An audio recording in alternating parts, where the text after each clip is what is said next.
So Florida's #1 hotspot, Miami, is actually going through major downturn. You know, it's not the sellers, it's the demand, it's the buyers. There are very few buyers. In fact, I'm going to give you so much data about Miami because it is Florida's #1 hotspot.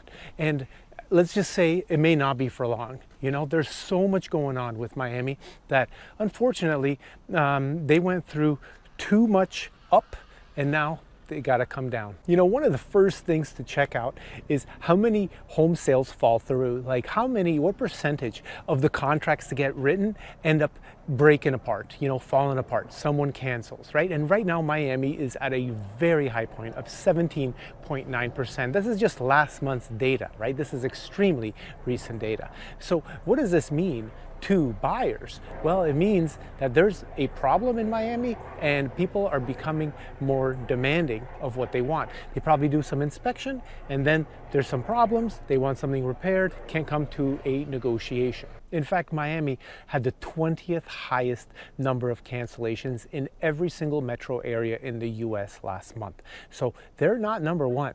But they are #20, and that is huge because there are hundreds, if not thousands, of metro areas. Look, it's really no surprise, right? I mean, even before the pandemic, prices were rising rapidly. I mean, I remember shopping around in 2010 and 11 for homes, and there were homes for $50,000 over there. Well, come the pandemic, home prices have gone through the roof. The demand to go to Miami, to get into a place where the government was not really, you know, following the rules of COVID and everything was business as usual, people flocked to Florida, and Miami was one of the beneficiaries of that.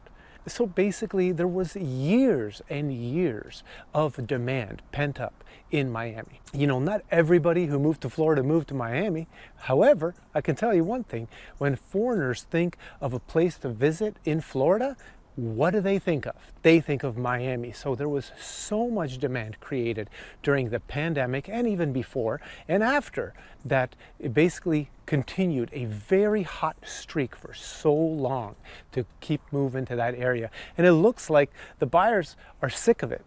The buyers are tired of it. They're done. So what is the data showing right now? Well, the story is similar to a lot of areas, but it all starts with the same thing. Inventory skyrocketing. That means how many homes are available for sale, combined with high interest rate. Another thing that is common everywhere. Everyone has the same interest rates nationwide, right? So you mix those two together and you have a disaster for demand. And the inventory in Miami rose 4.7% in a single month. What makes it scary is that compound that. If you do 4.7% every single month, well, what are you going to be at? You're going to be not a double, but you're going to be at about 60, 70% compounded over the year before. So when you look back from 1 year ago today, what is the inventory level at compared to back then? Well, it's a staggering 47% higher.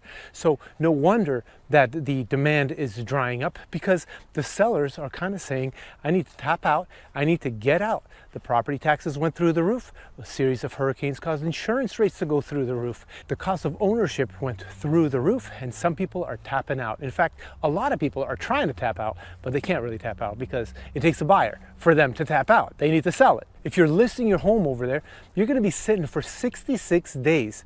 Now, that's actually surprisingly not that bad, but when you compare it to the national average, which is 53, so that's not good at all. That's very similar to our area, Sarasota, Florida. So we are right around the same levels, right? So think about it like this. If you're going to go and list your home for sale, if you're priced right, and if you're one of the lucky few that ends up selling their home, you're going to be sitting for an additional 2 months out there. You know, last week the average interest rate was 6.83%. So you think people can afford that? Well, some can, but most choose not to.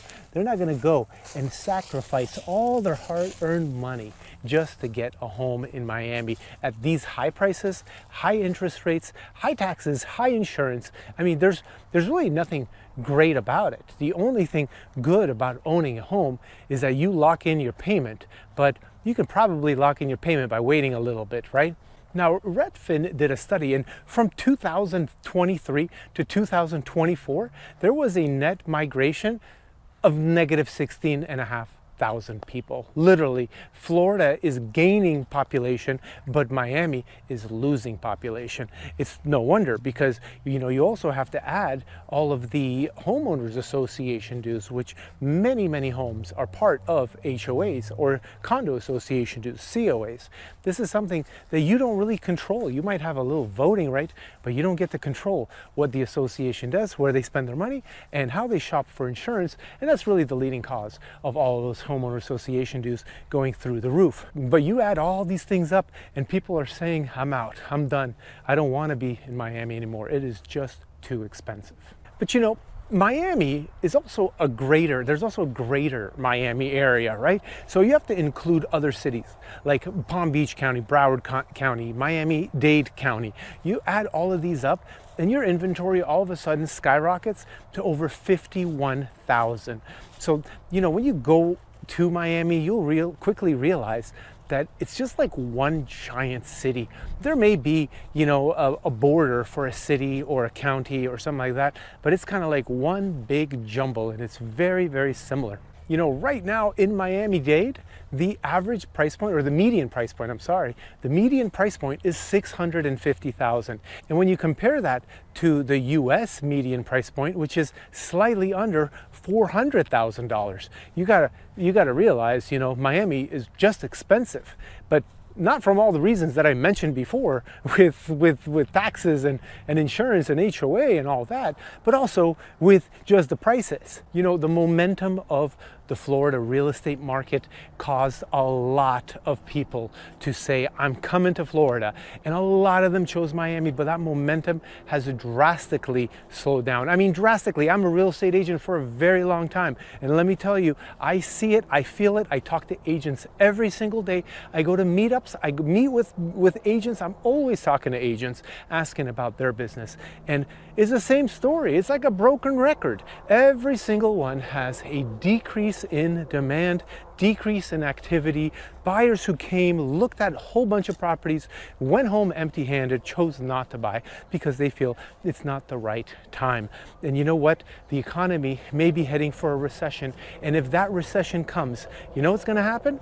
Interest rates are going to come down. What happens with low interest rates? Demand spikes. So maybe our inventory levels will be increasing and the interest rates will go down, and therefore it will be a really good thing for real estate sales. However, what's going to happen eventually is prices will not come down. If that happens, prices will not come down. It's just simple math. It really depends on your area, how many homes you have, and what the demand is. But wouldn't you buy? You tell me, what interest rate do you need to buy a home?